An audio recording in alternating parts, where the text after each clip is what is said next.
সফলতা, সেটা ব্যক্তিগত জীবন, পারিবারিক জীবন, পেশা জীবন, সামাজিক জীবন, আধ্যাত্মিক জীবন, হোয়াট এভার জীবন ইট ইজ, আমরা যারা সফলতা চাই, সফলতা কখনোই হবে না কারো যদি নাকি তার টাইম ম্যানেজমেন্ট ঠিক না থাকে।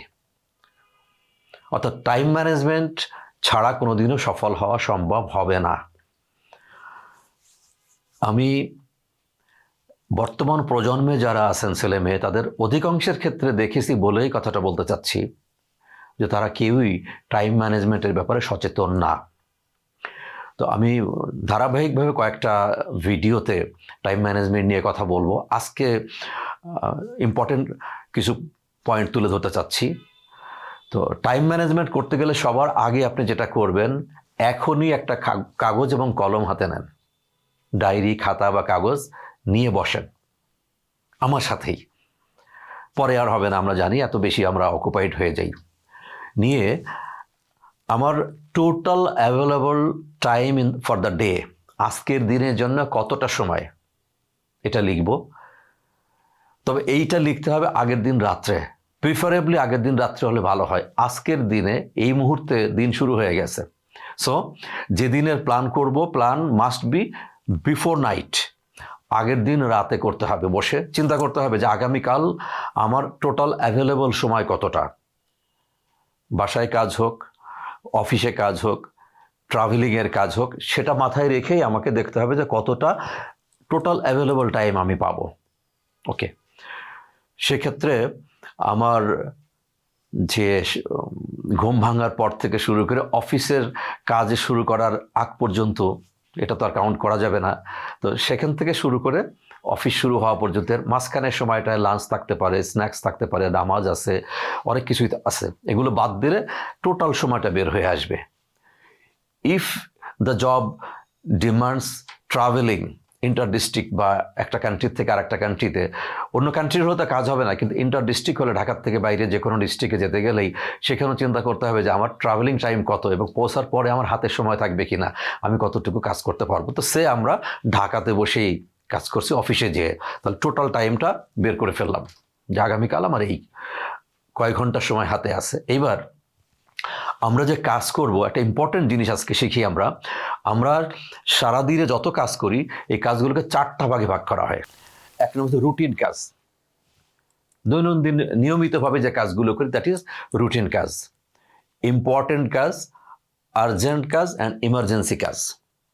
Routine, important, urgent, emergency.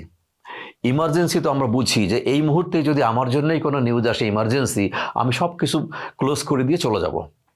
তো আমাদের জীবনে, প্রত্যেক জীবনে সব দিন ইমার্জেন্সি আসে না, আমরা কখনো ইমার্জেন্সি জানি না, আর অ্যাক্সিডেন্টালি হতে পারে। আর ইমার্জেন্সি আরেকটা কারণে হয়, সেটা একটু পরে আমি বলছি। আর্জেন্ট বলে যে কাজটা এখনই না করলে ক্ষতি হওয়ার সম্ভাবনা আছে, সেটা আর্জেন্ট। ইম্পর্টেন্ট অর্থাৎ তুলনামূলকভাবে গুরুত্বপূর্ণ। আর রুটিন যেটা, সেটা তো আমরা জানি, নিত্যনৈমিত্তিক ডেলি যে কাজগুলো করি, এটা রুটিন, ইম্পর্টেন্ট, আর্জেন্ট, ইমার্জেন্সি। এবার এই কাজগুলো যখন লিস্ট করা হলো, এর পাশে লিখে ফেলি, মানে রুটিন, ইম্পর্টেন্ট, আর্জেন্ট আর ইমার্জেন্সি। তো ইমার্জেন্সি সবার নিচে থাকবে, ইমার্জেন্সি কোনো কাজের নাম লেখা হবে না হয়তোবা, বাট কখনো কখনো হতে পারে। লিখে প্রতিটা কাজের জন্য কতটুকু সময় লাগবে আমার, সেটা লিখব। সে 10টা কাজ যদি হয়, প্রত্যেকটা কাজের পাশে লিখব কত মিনিট বা কত ঘন্টা সময় লাগবে। ফাইনালি আমি যদি সামেশন করে ফেলি, টোটাল সময়টা আমরা পেয়ে যাব যে আমার এই কয়েক ঘন্টা সময় লাগবে। এবার এই সামেশনের পরে একটা অ্যানালাইসিস করতে হবে। অ্যানালাইসিস করে যদি আমি দেখি যে কোথাও প্রবলেম আছে, তাহলে আমরা সেটার সমাধান করব এবং এটাকে এক্সিকিউটে চলে যাব।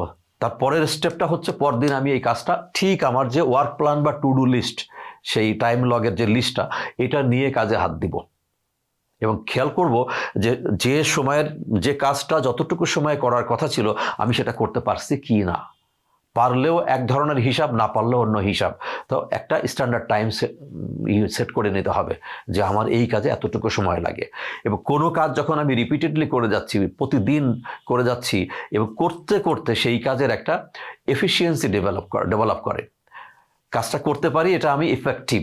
বাট যখন কাজটা আমি ডেজায়ার্ড সময়ে করতে পারি তখন সেটা হচ্ছে ইফেক্টিভ। আমি যখন ইফেক্টিভিটি আমার আরও বেড়ে যাবে, যখন আমি আধা ঘন্টার কাজ বা 30 মিনিটের কাজ যখন আমি 20 মিনিটে করতে পারবো, 10 মিনিট সময় থাকলো। তো 5টা কাজ যদি 5টা কাজের থেকে আমি নিতে পারি 10 মিনিট করে, তাহলে 50 মিনিট, অলমোস্ট 1 ঘন্টা সময় আমার হাতে চলে আসলো। এই 1 ঘন্টা সময়কে আমি কিভাবে ব্যবহার করব, এটা দেখতে হবে। খুব ছোট্ট ছোট্ট সূক্ষ্ম সূক্ষ্ম বিষয়, বাট যদি আমরা এটা না করি, আই টেল ইউ, শুরুতে যা বলেছিলাম, কখনোই সফলতা আসবে না। আর দুর্ভাগ্য বা সৌভাগ্যক্রমে আসলেও সেটা কখনো টিকবে না। সো আমরা রুটিন, ইম্পর্টেন্ট, আর্জেন্ট কাজগুলো এইভাবে করে যাব।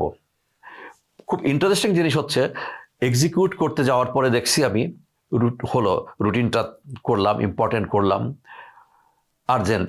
তাহলে আমি লিস্ট যখন করেছি, আমি অফিসে যেয়ে দেখছি যে এটা আর্জেন্ট, মানে এখনই যদি না করে ফেলি কাজটা, এখনই যদি কাজটা আমি না করি, এটা ইন্টার ডিপার্টমেন্টাল হতে পারে, বা একটা প্রতিষ্ঠানের সঙ্গে আরেকটা প্রতিষ্ঠানের হতে পারে, এলসি রিলেটেড যদি হয়, বা এক্সপোর্ট ইম্পোর্ট রিলেটেড হয়, ভিন্ন দেশের সঙ্গে হতে পারে, এটা এখনই করতে হবে। তাহলে অ্যাকর্ডিং টু ইম্পর্টেন্স আমরা কাজে হাত দিব। যে কাজটা সবচেয়ে ছোট বা সবচেয়ে সহজ সেইটাই যে এমন তা না। দেখতে হবে যে কাজটা আমার আর্জেন্ট, যেটা না করলে ক্ষতি হবে আমার বা আমার প্রতিষ্ঠানের, ওটা আগে করতে হবে। এখন রুটিন কাজগুলো যদি অবহেলা করে ফেলে রাখি, সবচেয়ে মজার হচ্ছে রুটিন কাজগুলো না করতে করতে যখন জমা হয়ে যাবে তখন সে ইম্পর্টেন্ট হয়ে যাবে। ইম্পর্টেন্ট কাজগুলো যখন আমরা করব না করতে করতে একটা সময় ইম্পর্টেন্ট ম্যাচিউরড হয়ে যাবে, ইম্পর্টেন্ট পেকে যাবে, তখন সে আর্জেন্ট হয়ে যাবে। এবং আর্জেন্ট কাজগুলো যদি ঠিক সময় আমরা না করি, একটা সময় আর্জেন্ট হয়ে যাবে ইমার্জেন্সি, মানে সব কিছু ফেলে ওই কাজটা করতে হবে। সো এই প্রত্যেকটা কাজেরই স্থানগত যে মান আছে, রুটিনকে রুটিনে জায়গায় রেখে আমাকে কমপ্লিট করতে হবে। দিনের কাজ দিনে শেষ করতে হবে, এটার কোনো বিকল্প নেই। কখনোই দিনের কাজ ফেলে রেখে ঘুমোতে যাওয়া, আড্ডা দিতে যাওয়া বা রিক্রিয়েশনে যাওয়া যাবে না। গেলে যেটা হচ্ছে, পরদিন রুটিন আর রুটিন থাকে না, বা 1, 2, 3, 4 দিন পরে রুটিন ইম্পর্টেন্ট হয়ে যায়, একটা একটা করে প্রমোশন হয়, কাজের প্রমোশন হয়, তখন আর্জেন্ট কাজ ইমার্জেন্সি হয়, ইম্পর্টেন্ট আর্জেন্ট হয়ে যায়। এইটা খুব ইন্টারেস্টিং একটা জিনিস, আপনাদের জীবনে দেখবেন। এবং যারা ধর্মের কথা যদি বলা হয়, দীর্ঘদিন একটা মানুষ যখন নামাজ পড়ে না, নামাজ কাজা হতে থাকে, একটা সময় ওটা রুটিন ছিল, রুটিন নামাজ না পড়ার জন্য এটা ইম্পর্টেন্ট হয়ে গেছে, ইম্পর্টেন্ট আর্জেন্ট, আর্জেন্ট ইমার্জেন্সি হয়ে গেছে। বাট কত আর উমরা কাজা পড়া যাবে, তাই না? তো এরকম যে কোনো কাজ, সেটা যদি টাইমলি না করি এবং সেটার এফিশিয়েন্টলি না করি, কখনোই আমাদের ইফেক্টিভ টাইম ম্যানেজমেন্ট হবে না। আর যে টাইম ম্যানেজমেন্ট করতে পারে না, তার জীবনে কোনোদিনও সফলতার মুখ দেখা সম্ভব না। আর সফলতা যদি কেউ উত্তরাধিকার সূত্রে পেয়ে থাকে, দ্যাট ইজ টোটালি ডিফারেন্ট। এটা নির্ভর করবে ওই ব্যক্তি সেই সফলতা যেটা উত্তরাধিকার সূত্রে আসছে, বাবা দাদার কাছ থেকে আসছে, সেটা ধরে রাখার যোগ্যতা থাকলে সেই সফলতা থাকবে। যদি সে ক্লেম করতে পারে না, it is my achievement as because he inherited that from grandfather or father, তারপরেও ওইটা ধরে রাখতে হবে। সে ধরে রাখার জন্য যোগ্যতা লাগবে, না হলে সেই প্রতিষ্ঠানও টিকে থাকে না। বাংলাদেশে এরকম অনেক উদাহরণ আছে। সো আজকে এ পর্যন্ত আমি সাম আপ করতে চাই। প্রথম কথা আবারও একটু মনে রাখবেন, সফলতা চাইলে টাইম ম্যানেজমেন্ট লাগবে। যদি করতে না পারেন, কখনোই সফলতা আসবে না। নাম্বার 2, সারা দিনের কতটুকু সময় এটা কাগজে লিখতে হবে, অথবা সফট কপি, ল্যাপটপ বা আইপ্যাডে বা মোবাইলে লিখতে হতে পারে। আগের দিন রাত্রে করতে হবে। এবং কাজটাকে ভাগ করা কি রুটিন, ইম্পর্টেন্ট, আর্জেন্ট, ইমার্জেন্সিতে লেখা লাগে না। 4 রকমের কাজ হবে। লেখার পর একটা অ্যানালাইসিস করা, যে কোন কাজে কতটা সময় লাগবে, টোটাল সামেশন করে ফেলা, যে আমার টোটাল টাইমটা মেলাতে হবে। অ্যাকাউন্টসের মতো লেফট হ্যান্ড সাইড এবং রাইট হ্যান্ড সাইড মিলাই ফেলতে হবে। এরপরে এক্সিকিউশনে যেতে হবে। এক্সিকিউশনের পরে রাতের বেলা দেখতে হবে যে আমি যে প্ল্যান করেছিলাম, weather it was right or wrong. যদি কোনো কিছু ভুল করে থাকি, তাহলে সংশোধন করব। ধীরে ধীরে ধীরে ধীরে এটা পারফেকশন আসবে। এবং আরেকটা কথা আমরা শিখেছি, প্রত্যেকটা কাজের যে স্থানীয় মান আছে, রুটিন, ইম্পর্টেন্ট থেকে শুরু করে সবগুলোই যদি আমরা রুটিনলি না করি, ইম্পর্টেন্টকে সেই গুরুত্ব দিয়ে না করি, পরবর্তীতে সেটা ইম্পর্টেন্ট, আর্জেন্ট, ইমার্জেন্সি হয়ে যাবে এবং একটা পর্যায়ে কিন্তু টোটালি ব্রেকডাউন হয়ে যাবে।